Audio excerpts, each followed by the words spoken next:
Baik, jadi mata kuliah kita hari ini bicara tentang peran sumber daya alam dan lingkungan dalam membangun perdamaian, ya, peace building dan pembangunan pasca konflik. Jadi ini berarti mata kuliah keberapa nih ya Pak Sohib ya? Ke-8, Prof. 8 ya, 8 ya. Baik, lanjut. Nah, jadi sebagai subbab ini kan menjadikan sumber daya alam dan lingkungan sebagai faktor peluang. Ya. Jadi kita tahu bahwa dalam kehidupan itu situasi interaksi sosial itu begitu dinamis, ya, oleh sebab beberapa pencetus atau beberapa faktor penyebab begitu. Nah, lalu yang kita mau lihat bagaimana kemudian SDA, ya, sumber daya alam dan lingkungan itu punya peluang, ya, untuk dijadikan sebagai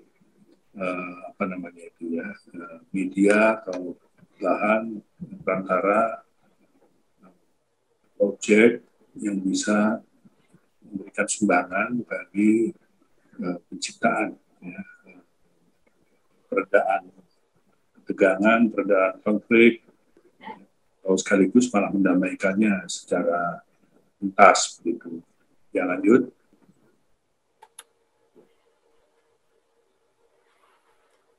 Nah, ini kalau kita lihat nih, ya, urgensi SDAL, ya, sumber daya alam dan lingkungan dalam peace proses, ya, proses perdamaian.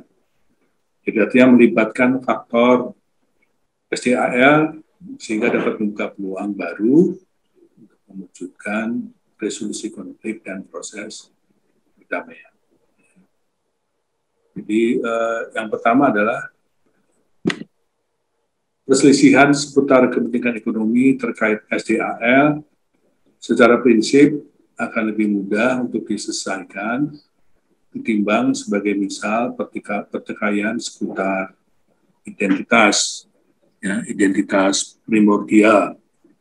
Identitas primordial itu identitas asli yang menyangkut agama, misalnya, ya, keyakinan, ras, ya. Di Amerika sekarang sedang intens, ya, kejadian-kejadian yang menimbulkan ketegangan antar ras.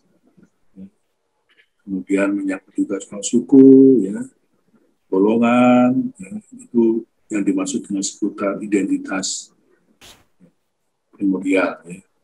Nah, khusus tentang SDAL, maka secara teoritis, maka dia merupakan satu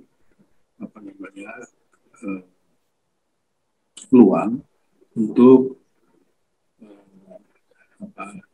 cara masuk, ya, menyelesaikan perselisihan-perselisihan, ya, ketegangan-ketegangan, bahkan konflik yang tajam sekalipun. Nah, mengapa demikian? Karena tidak seperti pekatnya emosi yang terdapat pada konflik etnik atau identitas tadi, misalnya, ya, kontrol atas kekayaan alam, pasar, infrastruktur, ekonomi, itu dapat dikuantifikasi dan dapat dipertimbangkan atau diperhitungkan pembagiannya. Jadi artinya ini merupakan satu dimensi objektif, ya, yang dengan begitu tiap-tiap orang itu bisa melihat, ya, tiap-tiap pelaku yang terlibat di dalam ketegangan, di dalam konflik, itu bisa melihat dengan jelas gitu, bagaimana kemudian cara untuk mendapatkan resolusi konflik, ya. Untuk dengan demikian mereka merasa persoalannya selesai, gitu. Atau minimal relatif selesai. Gitu. Nah, meskipun kepentingan ekonomi terkait SDAL sering terjalin erat dengan pertikaian identitas dan kultural, namun lebih mudah untuk membicarakan isu kepentingan ekonomi ini secara rasional dan tidak emosional di meja perundingan. Jadi artinya bukan berarti kalau kita bicara tentang pertikaian identitas itu lalu luput dari adanya sumbangan terkait masalah klaim atas sumber daya alam dan lingkungan, ya. Atau kalau kita bicara tentang pertikaian seputar identitas, maka itu murni semata-mata masalah sosial, sosiologis belaka, tapi tidak menyangkut objek-objek ekonomi, tidak begitu. Ya, tetapi justru memang aspek-aspek ekonomi yang menyangkut sumber daya alam dan lingkungan itu seringkali mendorong, ya, pertikaian yang kemudian mencuat menjadi pertikaian seputar identitas. Ya. Namun, seperti tadi yang dikatakan, apabila ada unsur, ya, sumber daya alam dan lingkungan yang itu yang menjadi pencetus, atau salah satu elemen penting yang mencetuskan pertikaian, maka itu relatif, ya, bisa lebih mudah untuk menjadi pintu masuk, ya, karena bisa dibicarakan kepentingan-kepentingan ekonomi di antara pihak-pihak yang terlibat itu secara rasional dan tidak emosional, karena faktornya lebih berupa faktor-faktor objektif. Begitu. Kemudian menyertakan isu SDAL dalam keseluruhan proses perdamaian akan memperkuat keyakinan pihak-pihak yang berkonflik serta para pendukungnya bahwa menyudahi konflik dapat memberi mereka prospek kehidupan yang lebih baik. Ya. Jadi unsur SDAL yang terkait dengan pertikaian antar pihak itu sekaligus juga bisa berkontribusi di dalam menyudahi konflik, ya. Karena mereka percaya kalau konflik bisa diselesaikan atas dasar sebuah resolusi yang lebih adil, ya, berkaitan dengan masalah SDAL, maka mereka seperti melihat janji ada prospek kehidupan yang lebih baik, ya, dibanding dengan kondisi konflik itu sendiri, karena kemudian tidak ada potensi SDAL yang bisa dimanfaatkan, ya, karena orang lebih sibuk mengurusi pertikaian itu sendiri, ya, ketimbang pemanfaatan SDAL itu sendiri. Inilah yang menyebabkan mengapa isu SDAL dalam keseluruhan proses perdamaian itu lebih punya prospek untuk dipakai sebagai pintu masuk, ya, untuk menyelesaikan pertikaian antar pihak. Ya, lanjut. Nah, ini kalau nggak salah disebut sudah pernah ada, ya, dalam kuliah-kuliah sebelumnya, ya. Jadi kalau Anda mengulang kembali flashback ke belakang, maka di bagian yang sebelah kanan ini, kalau tidak salah, sudah pernah disampaikan kepada Anda, ya. Jadi ini merupakan sebuah dari di mana SDAL itu bisa menjadi faktor peluang bagi keseluruhan proses perdamaian. Nah, ini ada 3 hal, ya. Yang pertama itu SDAL menjadi salah satu faktor yang penting untuk menjadi unsur atau elemen faktor resolusi konflik, ya. Jadi alat atau instrumen bagi resolusi konflik. Dan itu artinya dia bisa punya peluang, ya, punya potensi untuk mengkanalisasi, ya, konflik itu sehingga tidak bereskalasi, tidak meluas. Gitu. Lalu dengan mewujudkan SDAL sebagai faktor peluang, itu juga bisa menyumbang sebagai alat resolusi konflik, di mana konflik itu bisa sama sekali berhenti, ya, terminate, berhenti, gitu. Ya. Tapi juga mewujudkan SDAL sebagai faktor peluang itu juga berarti bisa menjadi satu alat bagi sebuah mediasi perdamaian. Itu ada di fase 2, ya. Kalau Anda lihat di mana nih, gambar sebelah kanan itu ada di fase 2 gitu ya. Jadi the environment as a conflict resolution tools itu ada di fase 2. Kemudian SCAL sebagai faktor peluang di dalam resolusi konflik itu juga sebagai juga berperan sebagai sebuah strategi perdamaian itu sendiri, ya. Ini bisa dilihat di fase 3. Artinya dia bisa menjadi sebuah faktor penyusun, ya, membuat perdamaian, peace agreement. Juga sebagai perawat, pemelihara, ya, perdamaian, peacekeeping. Lalu pembangun, ya, perdamaian, peace building, dan sekaligus juga sebagai sebuah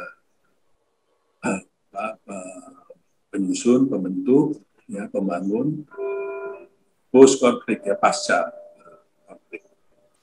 Ini kalau kita pakai SDAL sebagai satu strategi membangun perdamaian yang ada di fase 3. Jadi punya banyak peran yang menentukan sebetulnya, ya, kalau konfliknya itu benar-benar menyangkut soal pertikaian SDAL, ya. Kemudian dia juga bisa menjadi sebuah conflict prevention tool, ya, ini ada di fase 4. Jadi artinya kalau kita meyakini bahwa kehidupan itu selalu disertai dengan ketegangan, ya, sengketa, konflik, ya, maka pembangunan itu semestinya memiliki konflik sensitif development, ya. Jadi jangan menganggap bahwa kalau kita sudah menginisiasi, memprakarsai program pembangunan, maka itu artinya selalu berada di satu bentang sosial yang aman, sentosa, penuh dengan suasana harmonis, ya, suasana gotong royong, suasana yang penuh dengan perdamaian semata, ya. Tetapi justru kita senantiasa mesti menyadari, ya, bahwa dimanapun kehidupan sosial itu sesungguhnya tidak pernah lepas dari adanya gejala-gejala atau bahkan sudah manifest konflik, ya, tegangan, konflik, pertikaian, dan pembangunan mesti sadar tentang hal itu. Makanya kita sebut sebagai konflik sensitif development. Dan sekaligus juga sebagai as a conflict prevention tool, ya, sebagai alat pencegah konflik, maka potensi mewujudkan SDAL sebagai peluang itu juga mendorong untuk kita menjadikan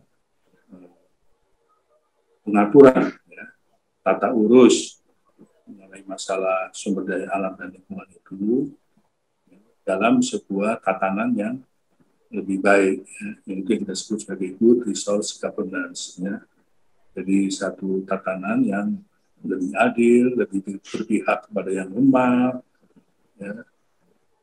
Malah ada istilah itu bukan hanya adil, ya, tapi memenuhi syarat win-win solution, ya.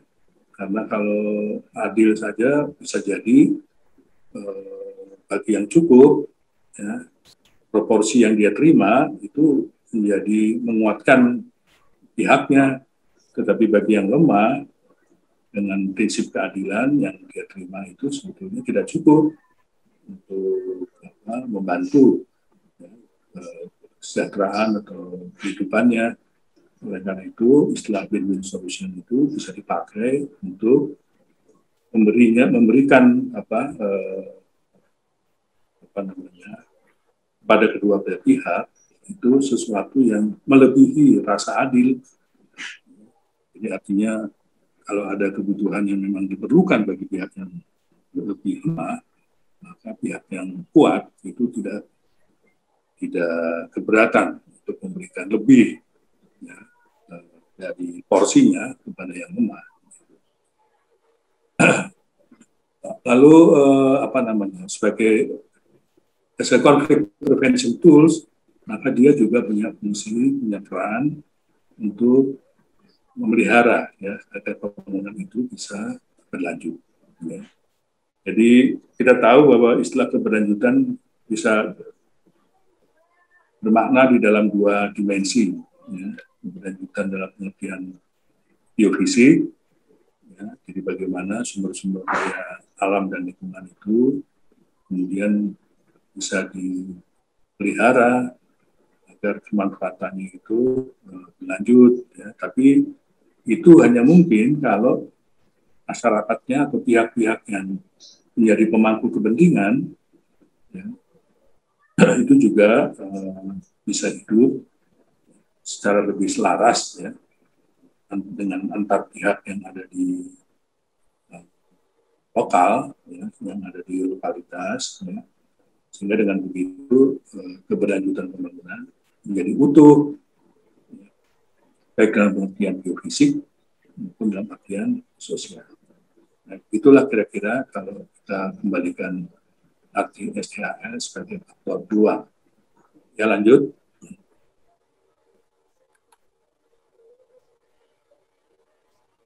Nah, ini peran SDAL dalam proses peace building, ya. Kita lihat nih, sangat lebih rinci. Baik, lanjut. Nah, ini kalau kita baca nih dari apa namanya ini, ya, rekaman yang ada, ya, atau apa namanya itu, dari sumber-sumber pencatatan perdamaian yang pernah mengatur isu-isu tentang SDAL, itu rupanya apa nih, tidak banyak dimuat, ya. Jadi kebanyakan perjanjian damai, ya, piagam-piagam perjanjian damai yang berfokus pada isu keamanan dan kepastian politik itu lebih ke arah ke situ. Sementara isu SDAL-nya dan isu ekonomi lainnya itu sering tidak termuat atau diabaikan. Dan itu bisa dilihat dari 27 kasus perundingan damai yang diteliti oleh Surga et al. Tahun 2007. Nah, ini nanti bisa ditanya lebih lanjut nih dalam diskusi nanti. Nah, saya barangkali bisa menjawab apakah sering diabaikan itu dalam artian memang isu ekonomi SDAL itu tidak menjadi bahan bagi terjadinya konflik itu sendiri, ya, tidak menjadi pencetus dari konflik itu sendiri, atau dia menjadi pencetus tapi tidak dimasukkan, gitu, ya. Nanti bisa ditanya lebih lanjut pada saat kita diskusi nanti. Lalu data perjanjian damai yang dihimpun oleh Krop Institute for International Peace Studies dari Universitas Notre Dame di Prancis, ya, juga hanya mengandung 9 perjanjian damai yang secara khusus mengangkat isu SDAL ini. Ini tabel di sebelah kiri ini, ya. Kemudian di antara ke-9 kasus itu, pelaksanaan perjanjian damai yang meraih skor paling tinggi selama periode 3 tahun pertama pelaksanaannya, itu justru ada di Indonesia, yaitu di Aceh. Ya, pada saat Indonesia bersih tegang dengan gerakan Aceh Merdeka. Ya. Nah, ini yang saya katakan tadi, bahwa Pak Sohib punya pengalaman panjang nih, ya, di dalam mengamati proses-proses perdamaian, ya, pasca konflik khususnya antara Indonesia dengan Aceh, ya. Dan itu kan kita masih ingat dulu, ya, karena itu kan mula-mula dipicu oleh tsunami besar yang melanda Aceh, ya. Tapi itu kemudian menjadi berkah tersendiri, ya, yang membawa Indonesia dengan GAM, Gerakan Aceh Merdeka, untuk bertemu di Helsinki yang membicarakan proses perdamaian itu. Dan tadi dikatakan bahwa skor paling tinggi yang menyangkut mengenai kasus-kasus yang menyangkut SDAR ini ada di proses perdamaian tersebut. Ya, lanjut.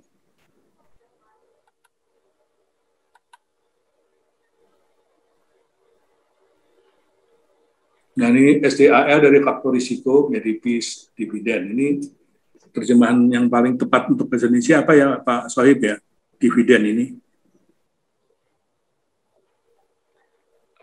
Apa ya Prof ya? Belum menemukan terjemahan yang pas ya. Ya. Intinya sih manfaat dari perdamaian gitu ya. Ya, manfaat dari perdamaian ya. Ya, semacam saham ya kalau dalam istilah. Ya, ya. Ini istilah ekonomi sebetulnya ini dividen, tapi tidak dipakai juga dalam kajian perspektif ini. Jadi memastikan SDAL sebagai peace dividen dan yang akan berkontribusi besar pada proses cintaan perdamaian.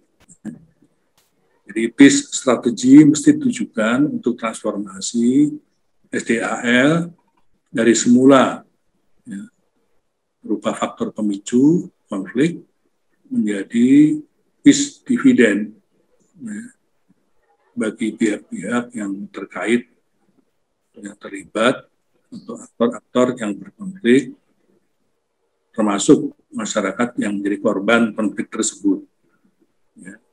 Jadi ini menjadi menarik sekali ya, karena menjadikan SDAL yang semula menjadi pemicu itu justru kita balik gitu ya, diputar balik menjadi peace dividen ya, memberi manfaat bagi upaya perdamaian ya, antar pihak. Karena tadi ya, kalau kita ingat tadi bahwa faktor SDAL itu menjadi faktor yang sebetulnya membawa anugerah tersendiri karena dia bisa dihitung begitu ya, bisa dikuantifikasi. Ya. Bagaimana kemudian kalau itu dijadikan sebagai alat untuk menengahi pertikaian, ya, jadi siapa mendapat apa, begitu ya, dan apalagi kalau tadi semangatnya tidak hanya meraih keadilan, tapi justru sampai ke tahap win-win solution, ya, jadi artinya memberikan kepada pihak melampaui ya, rasa keadilan itu sendiri karena untuk mendapatkan kesetimbangan ya, yang lebih sehat antar pihak. Gitu. Kemudian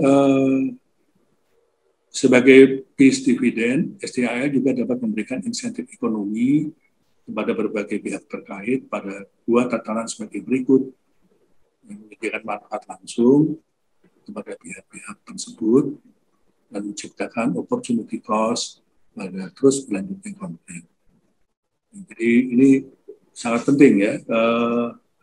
Jadi sebagai peace dividend itu sekaligus dia bermakna sebagai insentif ekonomi kan, dan itu bermain pada dua tataran.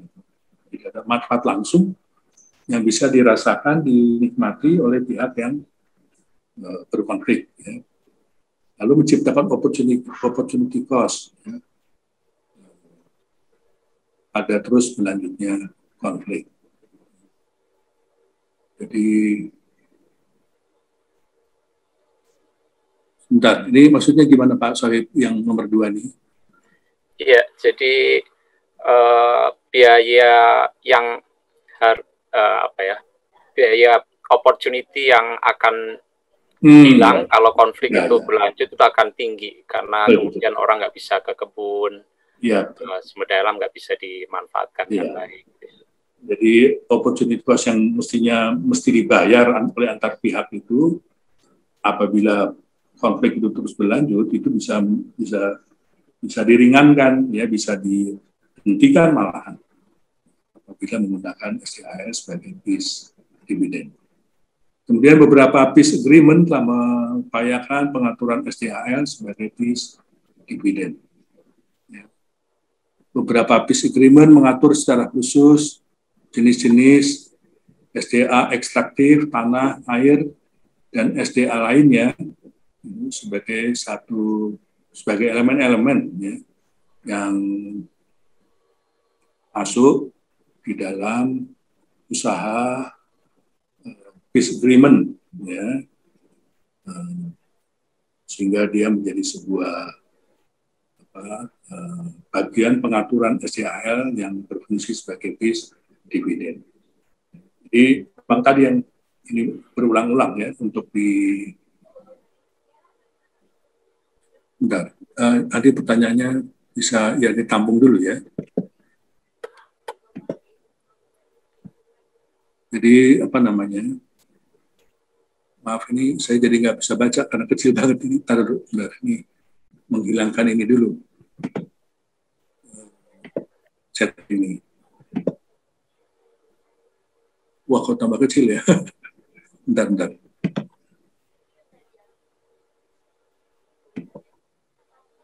Ya. Jadi sekali lagi bahwa berkat posisinya sebagai SDAL, maka jenis-jenis sumber daya alam dan lingkungan itu menjadi sesuatu yang bisa diatur ya secara khusus, misalnya yang menyangkut sumber daya alam ekstraktif ya. Sumber daya ekstraktif itu selain tambang termasuk perkebunan itu. Ya, itu bisa dihitung itu bagaimana kemudian sharingnya, pembagiannya. Kemudian juga tentang bidang-bidang tanah ya. Itu juga bisa diatur. Air juga sama. Dan sumber daya alam lainnya juga sama ya. Jadi dia betul-betul objektif yang bisa ditangani secara sangat sistematis dan objektif sehingga memenuhi kepuasan ya, para pihak yang terlibat di dalam konflik.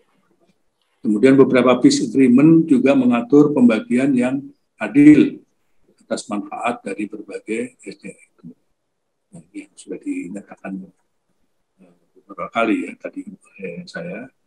Kemudian sebagian lain mengatur mekanisme di masa depan untuk penyelesaian sengketa dan pengolahan sumber daya alam. Nah ini artinya punya faktor yang prospektif. Ya. Bagaimana kemudian membangun mekanisme di masa depan untuk penyelesaian sengketa dan pengolahan sumber daya alam. Dan itu kan artinya apa? Itu kan artinya memberikan kepada mereka bahwa rasa damai di antara pihak itu menjadi kunci, menjadi krusial, menjadi penting untuk dipastikan banyak berjalan berfungsinya, karena hanya dengan itulah kemudian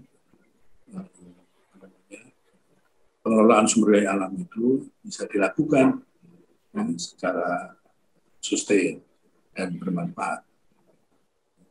Ya baik, lanjut. Oh ini ada tabel ya, ini ada tabel yang barangkali nanti bisa Anda baca ya, bahwa di tiap-tiap perdamaian yang pernah tercatat ya, dari mulai Aceh sampai Sudan, Nepal dan sebagainya itu punya aspek-aspek yang menunjukkan pengikat ya, bagaimana SDAL bisa menjadi pengikat dalam menyusun peace agreement itu, dan sehingga dengan begitu tali perdamaiannya menjadi lebih kokoh. Ya, lanjut.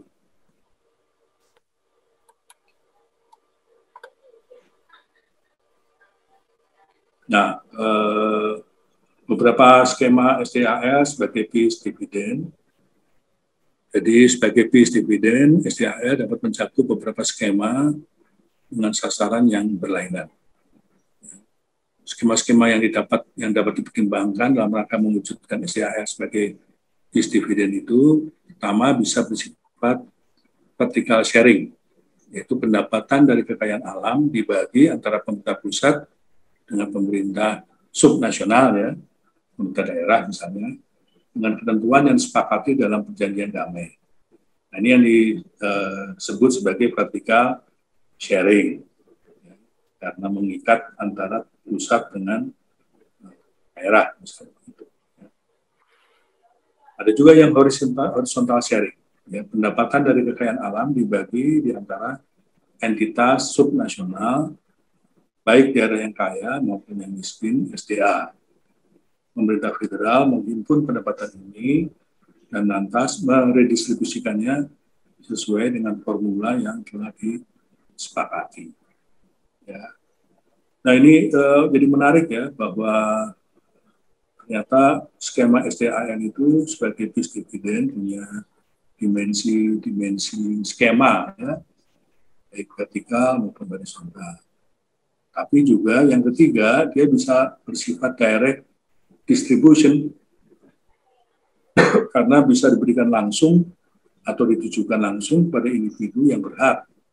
Ya, misalnya dalam bentuk paket bantuan reintegrasi untuk mantan kombatan, ya, dan korban konflik. Ya, mantan kombatan itu ya tentara atau milisi yang terlibat di dalam konflik itu. Ya.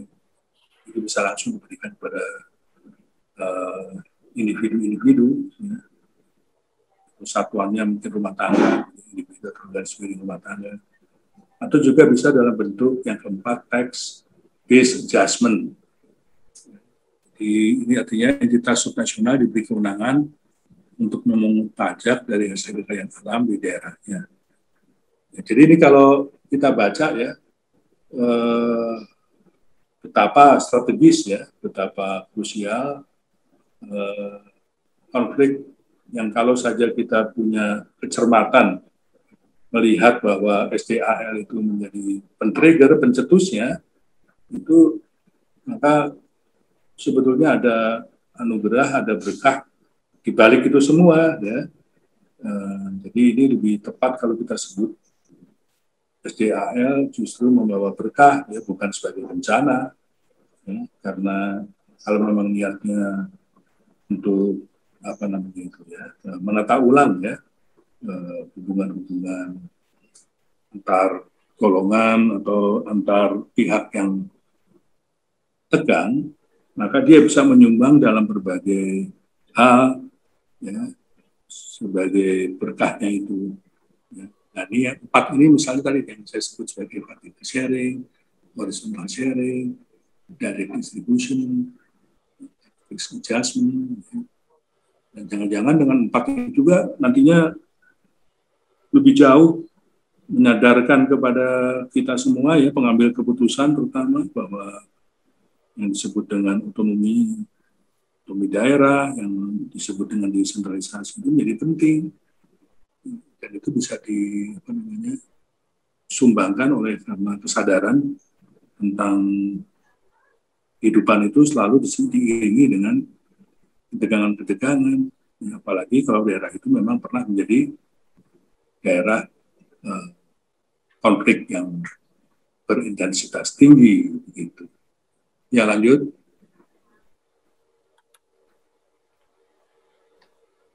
Peran SDAL dalam pembangunan pasca konflik.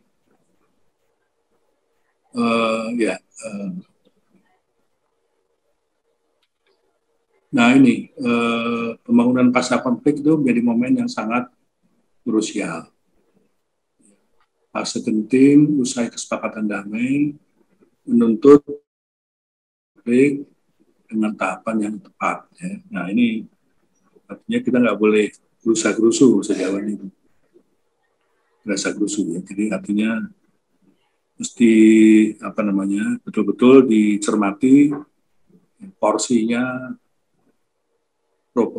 proporsinya juga, proporsi agar dengan demikian pembangunan pasca konflik itu betul-betul bisa terpelihara. Ya, dan ada tiga faktor penting ya, yang selalu mempengaruhi, menyumbang konteks, ya, terjadinya konteks terhadap sebuah tahap pasca konflik. Ya. yaitu economic of war. Ketika peperangan itu terjadi, konflik itu terjadi, tentu saja bukan berarti kegiatan ekonomi mandek, ya, tetap saja, ya. Bahkan banyak pihak yang mengatakan justru dengan peperangan itu, justru dengan konflik itu, pihak-pihak tertentu mendapatkan benefit yang lebih tinggi karena bisa lihat ya manfaat dari economic of war, ya. Ya, tapi ini kan ini kan pihak-pihak yang sifatnya oportunis, ya. Jadi kita nggak boleh seperti itu, ya. Tapi artinya kenyataan memang selalu menyatakan bahwa dalam ketegangan konflik sekalipun, bahkan dalam peperangan yang dahsyat sekalipun, toh ekonomi pasti berlangsung. Sehingga itu yang disebut sebagai underground war ekonomi. Itu aspek unsur yang mempengaruhi pembangunan pasca konflik. Lalu ada economic of peace, post-conflict economic reconstruction. Jadi ini satu elemen lain yang menjadi salah satu unsur atau faktor yang ikut mempengaruhi, memberikan konteks pada pembangunan pasca konflik.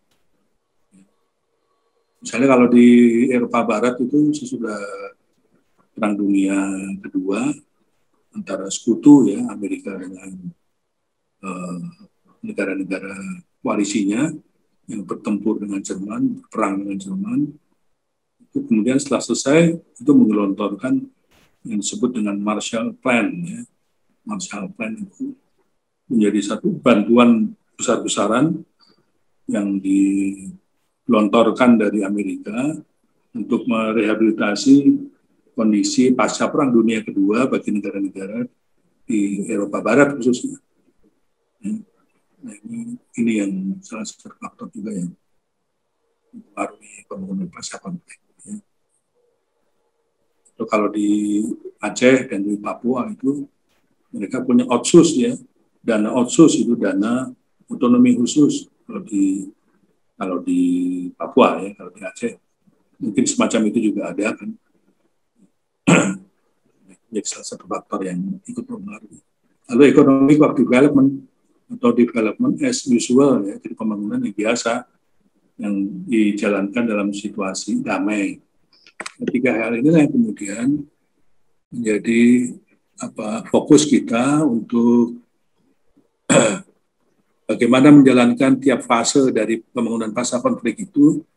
Yang fase 1 stabilization, dan fase 2 transition and recovery, dan fase 3 development. Nah, ini bisa kita lihat garis-garis yang melintang, ya. Mana yang track E ini.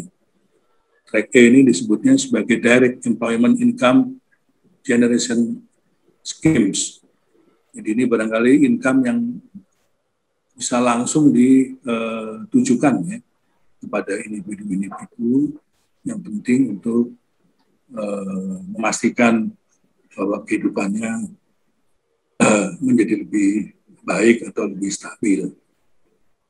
Kemudian yang track B ini bisa kita lihat, ya, semula ada di aras yang lebih rendah, tapi kemudian memasuki fase 2 dia meninggi, baru nanti di fase 3 menurun lagi, yaitu berupa pemulihan ekonomi lokal, ya, atau program-program pembangunan di lokalitas tadi itu. Kemudian di track C ini berupa long term employment, ini penciptaan lapangan pekerja jangka panjang yang mula-mula dari fase 1 yang bawah rendah, fase 2 meningkat, baru kemudian di fase 3 semakin meninggi. Nah, ini satu kombinasi yang mesti cermat diolah, ya, sehingga dengan demikian intensitas dari pembangunan pasca konflik itu menjadi pas, ya. Karena kita tahu, ya, kalau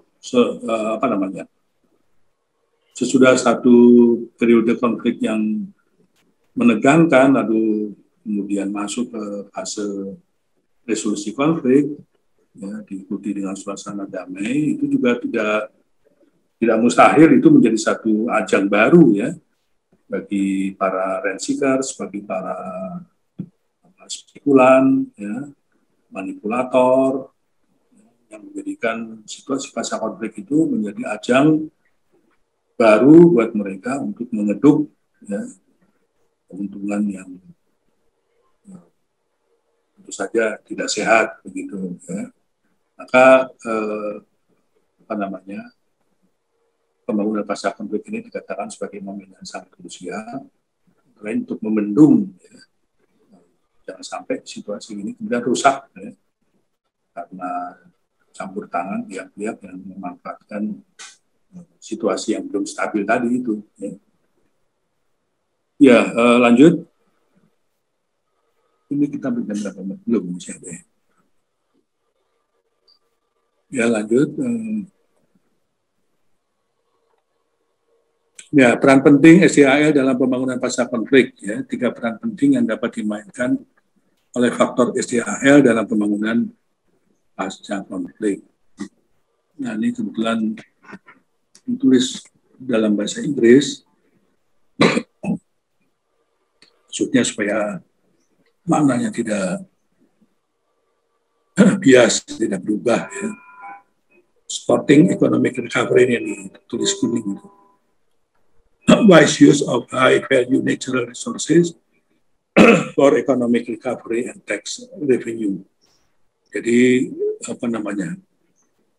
harus benar-benar menggunakan wise ya, kearifan ya. Mana sumber-sumber daya yang punya nilai tinggi untuk merecovery ya, untuk menyembuhkan ya, ekonomi dan kemudian bagaimana menarik ya, pajak bagi aktivitas-aktivitas yang kemudian mengiringinya begitu. Ya. Jadi ini harus benar-benar jeli, tapi juga sekaligus diiringi oleh sikap wise ya,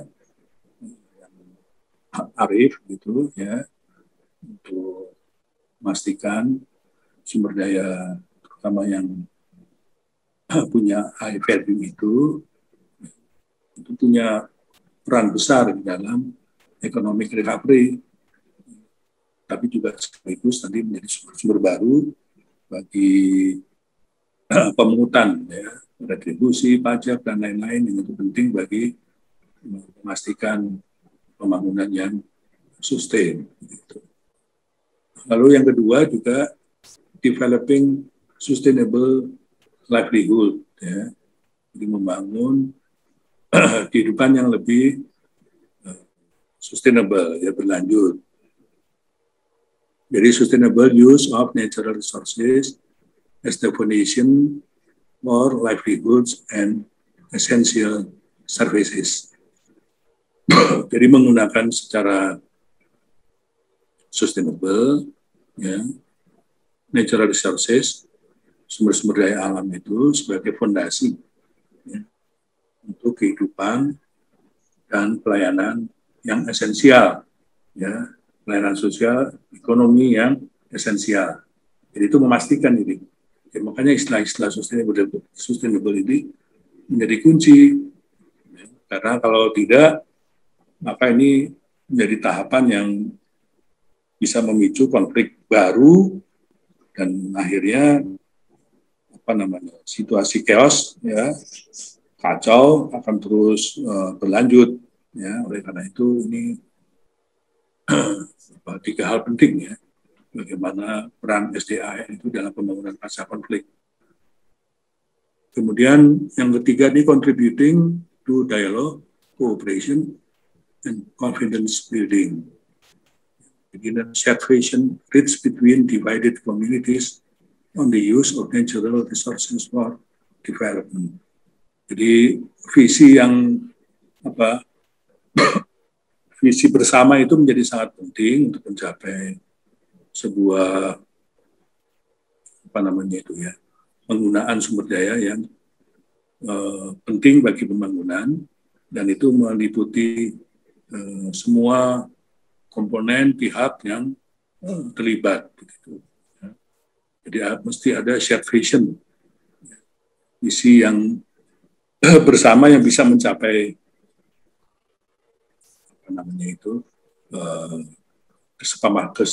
kesepahaman ya, di antara pihak-pihak yang terlibat untuk menggunakan natural resources itu betul-betul bagi pembangunan, ya, bukan sebagai objek baru yang sifatnya orang per orang, individu, untuk interest-interest yang sifatnya kontraproduktif. Gitu. Ya, lanjut. Nah, ini sudah selesai ya. Nah, ini ada pertanyaan ini dari Gayatri ya, Putri Gayatri ini. Bagaimana memastikan peace dividend mencapai kesetimbangan, memberi solusi dan manfaat dari perdamaian antar pihak, samping banyak konflik kepentingan dan relasi kuasa yang ingin mengakumulasi manfaat lebih banyak dibanding pihak yang lainnya. Saya beruntung tadi saya katakan didampingi Pak Sohib yang punya pengalaman empiris di lapangan. Nah, ini kesempatan buat kita mendengarkan pengalaman Pak Sohib ini sekaligus untuk menjawab pertanyaan Saudara Putri Gayatri ini. Silakan Pak Sohib. Ya, terima kasih Prof. Saya sedikit menambahkan tadi yang sudah diuraikan. Ya, baik. Sebelum nanti masuk ke pertanyaan Putri ya. Tadi Prof. Amo sudah menjelaskan kenapa kok di dalam perundingan itu sedikit sekali isu sumber daya alam yang dimasukkan ya. Nah, sebelum saya masuk ke sana, di slide ini kan sebetulnya sudah disampaikan bahwa pendekatan perdamaian dengan pintu masuk sumber daya alam itu seringkali lebih mudah ya, bukan lebih mudah, artinya ada peluang baru yang lebih lebar gitu ya, supaya konflik itu bisa diselesaikan dan perdamaian itu bisa dicapai gitu ya. Nah, itu juga nanti kalau berefleksi dari kasus Aceh, saya masuk ke sini. Ini dibuktikan dari kasus Aceh ya. Nanti kasus Aceh akan dibahas lebih lanjut pada kuliah yang spesifik mengenai Aceh. Tetapi sedikit menyinggung di sini. Jadi kalau kita berkaca dari kasus Aceh, ada persoalan memang kenapa isu sumber daya alam itu seringkali tidak masuk di dalam perundingan damai ya. Itu antara lain terjadi karena begitu dominannya pendekatan traditional security ya yang sudah kita bicarakan di awal kuliah. Jadi isu konflik itu seringkali oleh para pihak, biasanya terutama oleh negara ya, oleh pemerintah pusat, itu terperangkap kepada pandangan mengenai traditional security ya. Jadi ancaman integritas nasional itu semata-mata dilihat sebagai ancaman militer ya. Dan karena itu solusinya seringkali menggunakan pendekatan militer. Dan Orde Baru mencoba menggunakan pendekatan itu secara represif gitu ya, dan terbukti tidak berhasil gitu ya. Sampai akhirnya kemudian ada kesadaran bahwa tidak bisa kalau masalah konflik itu, apalagi konflik itu sebagian motivasinya adalah karena grievance ya, motivasi politik karena sumber daya alam di Aceh dieksploitasi, tetapi manfaat yang balik ke Aceh itu sangat terbatas pada waktu itu. Nah, karena itu kemudian barulah setelah kemudian ada reformasi, pemerintah mulai melakukan pendekatan yang berbeda, sehingga kemudian mau menjadikan isu sumber daya alam itu sebagai bagian dari negosiasi ya, jadi menjadi bagian dari sesuatu yang dinegosiasikan di dalam perundingan damai. Dan Dengan begitu maka proses perdamaian bisa berjalan ya, yang dulu awalnya hanya mau diselesaikan dengan pendekatan militer, lalu kemudian sekarang dengan menjadikan isu sumber daya alam menjadi bagian dari perundingan damai, maka proses itu menjadi lebih mudah ya. Dan karena itu di dalam kasus Aceh ya di sini sumber-sumber daya alam yang sangat penting itu kemudian diadres ya di situ ya. Jadi ada minyak dan gas ya masuk di situ, termasuk juga seberapa jauh kewenangan pemerintah Aceh untuk mengelola kekayaan alam migas ini di daerahnya ya. Itu ada ketentuan mengenai itu. Lalu proporsi bagi hasilnya berapa, itu juga kemudian bisa disepakati di situ. Kemudian juga tanah ya, jadi tanah itu juga menjadi bagian dari peace dividend. Kalau yang extractive resource ini peace dividennya bersifat vertikal ya, tadi kan ada skema vertikal, jadi ini bagaimana pembagian kewenangan dan pembagian keuntungan antara pusat dengan Aceh. Nah, kemudian untuk land ini skemanya adalah direct distribution, karena kemudian tanah pertanian itu dijanjikan di dalam peace agreement untuk diberikan kepada mantan kombatan dan korban konflik. Jadi supaya mantan kombatan itu ketika turun dari gunung itu terjamin kehidupannya dan nggak konflik lagi, begitu ya. Lalu mereka dijanjikan tanah pertanian.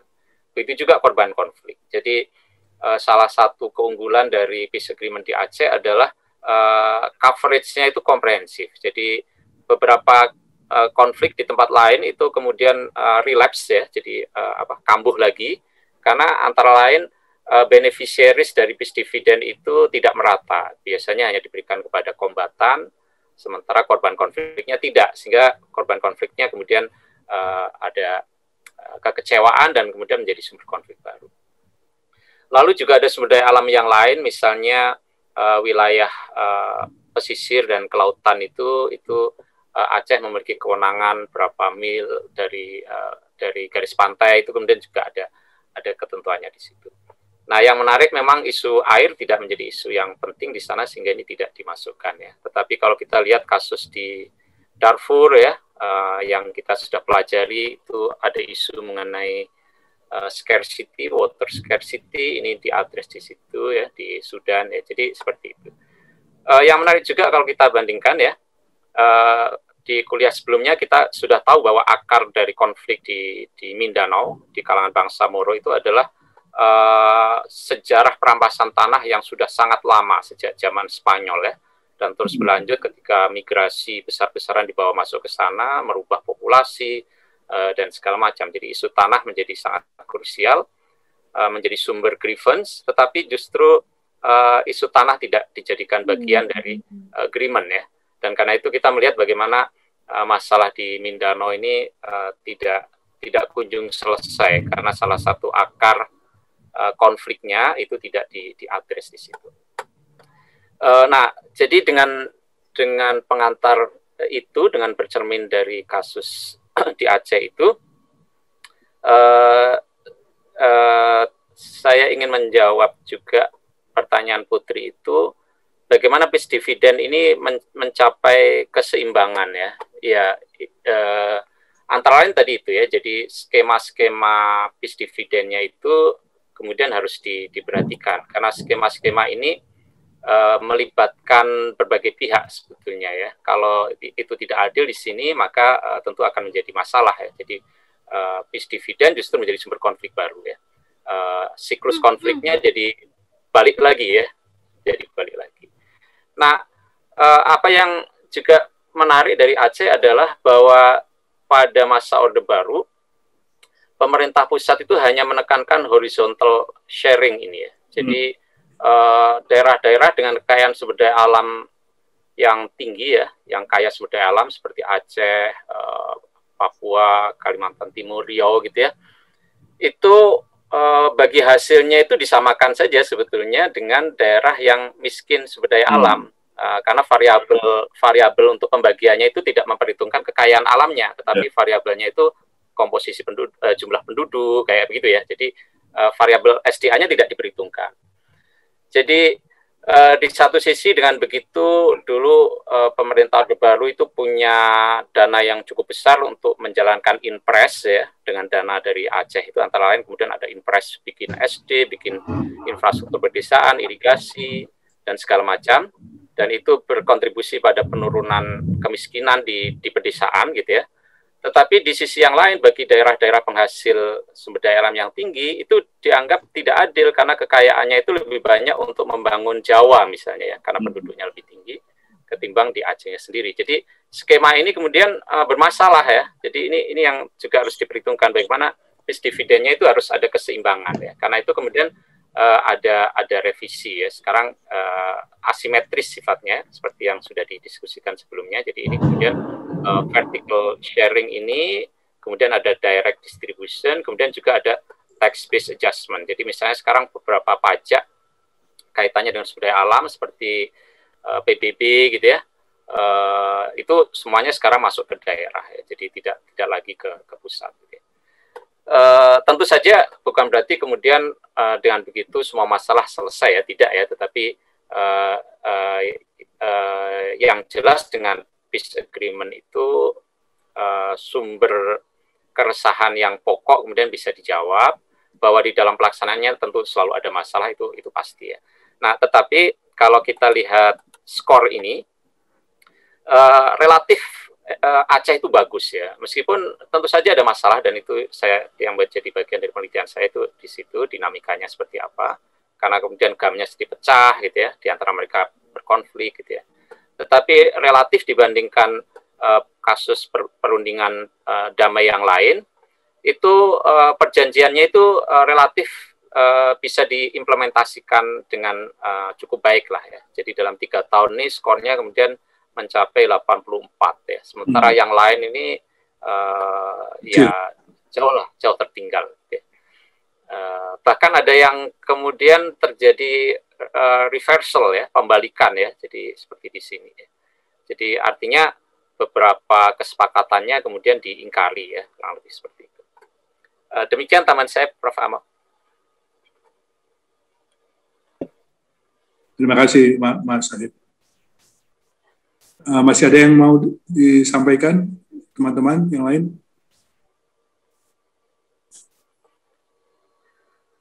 Kalau ada yang masih belum jelas, silakan.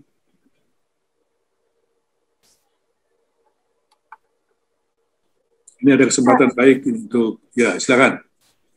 Assalamualaikum Bapak, saya izin bertanya kepada Bapak Amo dan Pak Sohib.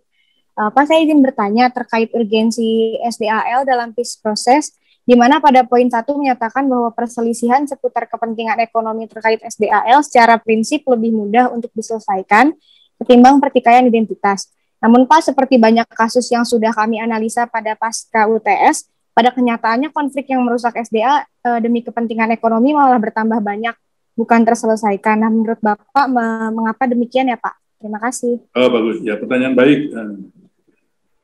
Saya kira Pak Sohib bisa menyampaikan lebih dahulu, karena tadi saya sudah menjelaskan itu. Sekarang Pak Sohib akan melengkapinya lagi. Silakan Pak Sohib. Iya, terima kasih. Jadi memang kalau konfliknya itu sangat kental dengan identitas, itu kan kemarin dari narasumber kita ya, Bang Mikdad kan sudah disampaikan juga, kita harus menemukan konektornya terlebih dahulu ya, ketimbang dividernya. Nah, sumber daya alam itu lebih mudah menjadi konektor ya, meskipun dia juga bisa menjadi divider. Tetapi karena dia punya dimensi yang objektif, maka dia lebih mudah untuk dijadikan sebagai konektor. Karena itu bahkan di dalam kasus konflik-konflik yang sifatnya konflik primordial, konflik keagamaan misalnya ya, seperti di Poso, itu lebih mudah untuk memulai koneksinya itu, membangun ruang bersama untuk berinteraksi itu dari kerjasama yang terkait dengan sumber daya alam ya, seperti yang kemarin sudah disampaikan oleh Pak Mikdad juga.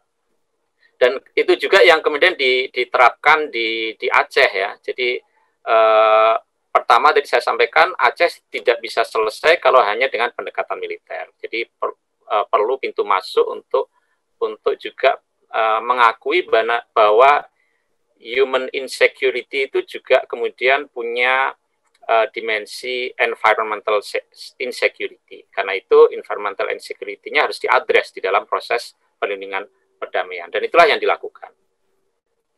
Nah, kalau kita ikuti nanti di kuliah mengenai Aceh akan dibahas juga, ada 5 putaran perundingan damai di Helsinki ya, dari mulai bulan Januari sampai Juli, kemudian ditandatangani di bulan Agustus. Itu isu-isu yang terkait dengan ekonomi dan sumber daya alam itu lebih mudah untuk kemudian diselesaikan. Jadi dia menjadi batu bata untuk masuk kepada putaran berikutnya ya. Jadi itu lebih mudah. Tetapi begitu masuk kepada soal identitas ya, karena kita tahu konflik di Aceh itu kan konflik etnonasionalisme ya. Nasionalisme yang melekat kepada identitas etnik ya, atau nasionalisme keacehan gitu ya. Nah, jadi identitas keacehan ini hendak dinegosiasikan, bagaimana identitas keacehan ini mendapatkan tempat di dalam NKRI, itu paling susah ya. Jadi itu keputusannya baru di ujung akhir ya, baru di ujung akhir. Dan apa yang paling susah itu, yaitu ketika gerakan Aceh Merdeka menuntut supaya diberikan ruang untuk membentuk partai politik lokal. Karena dengan partai politik lokal itu, maka identitas keacehan itu akan terjaga dan bisa diperjuangkan melalui saluran formal demokrasi. Kalau dia menggunakan partai politik nasional ya, seperti Golkar, Demokrat, P3, dan segala macam, ya dia akan melebur ya dengan itu, dan identitas Aceh tidak ada lagi.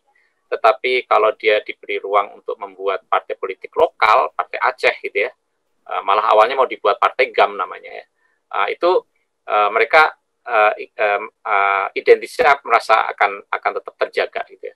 Itu yang paling alot ya. Bagi pemerintah Indonesia itu dianggap nanti tidak sesuai dengan NKRI gitu ya.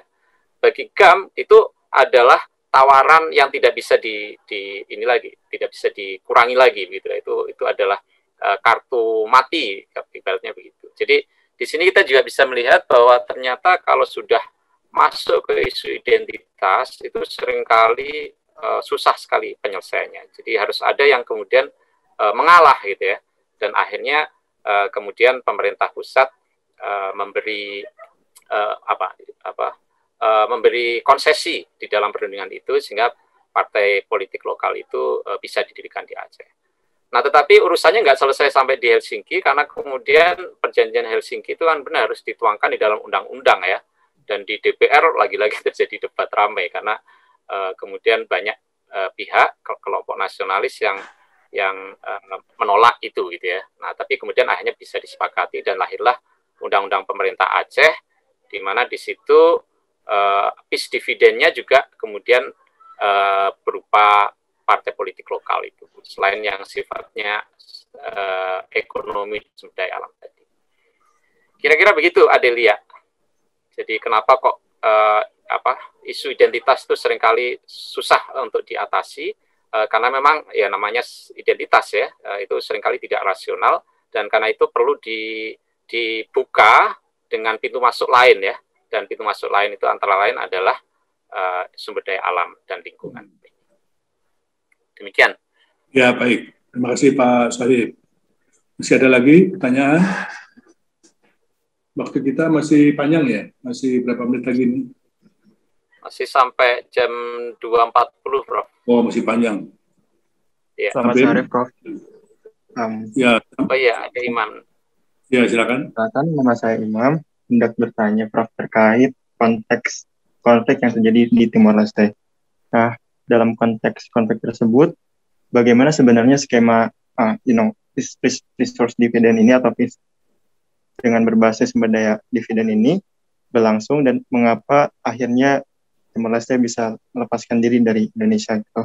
Apakah skema dividen dalam konteks tersebut tidak berjalan dengan baik, atau memang itu merupakan political will dari pemerintah saat itu, atau bagaimana sih Prof terkait konteks tersebut?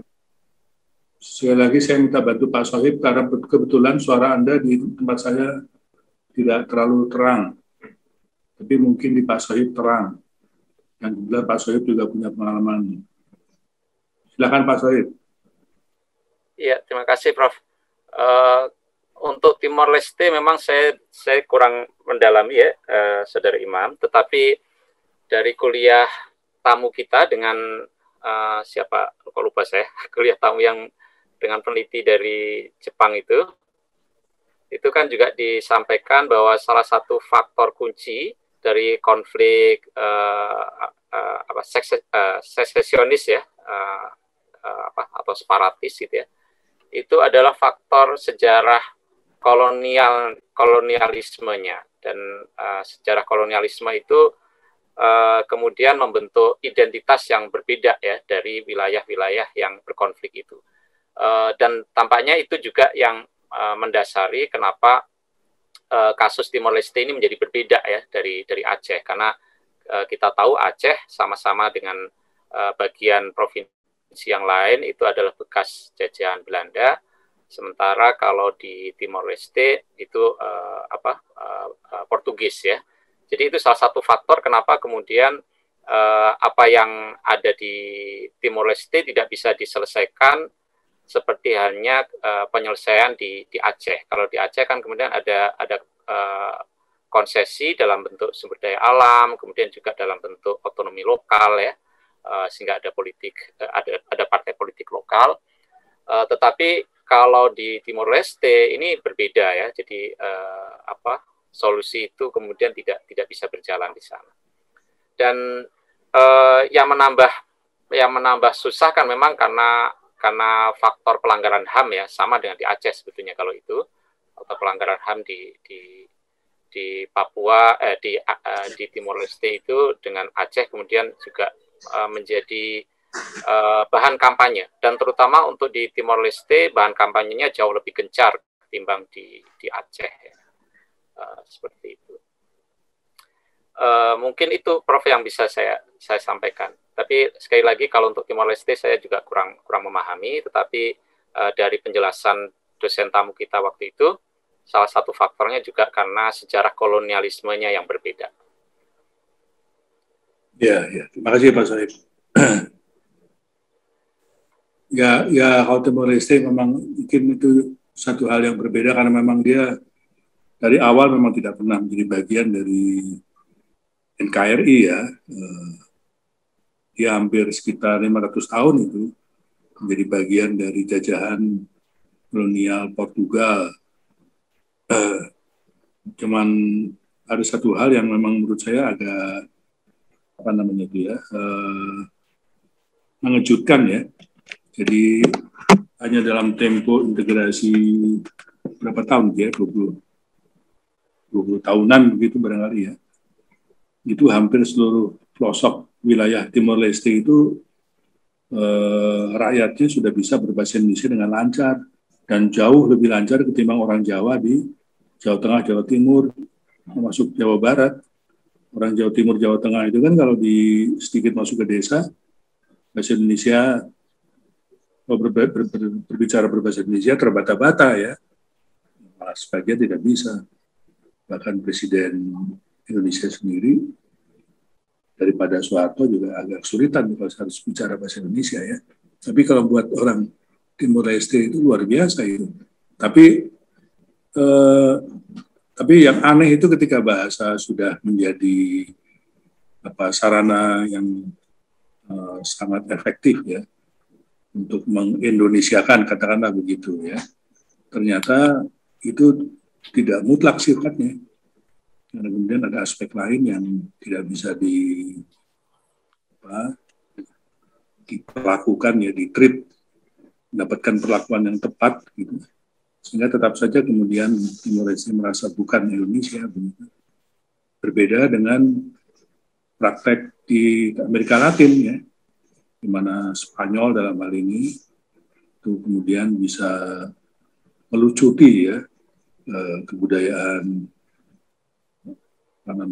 rakyat di Amerika Latin sebegitu rupanya sehingga kita tidak bisa membedakan itu dari mulai aspek kesenian, aspek bahasa, aspek agama, aspek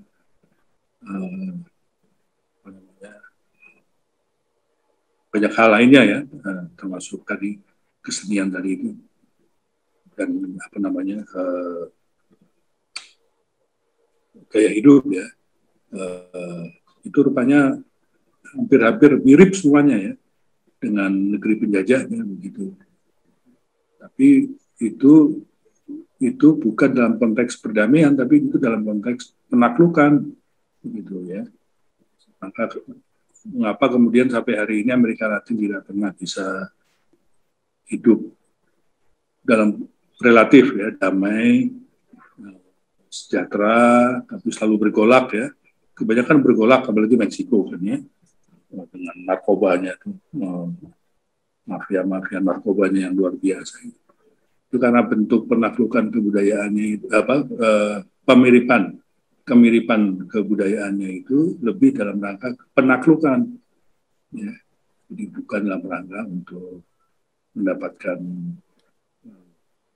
aspek-aspek yang sifatnya lebih akomodatif sehubungan dengan konflik begitu.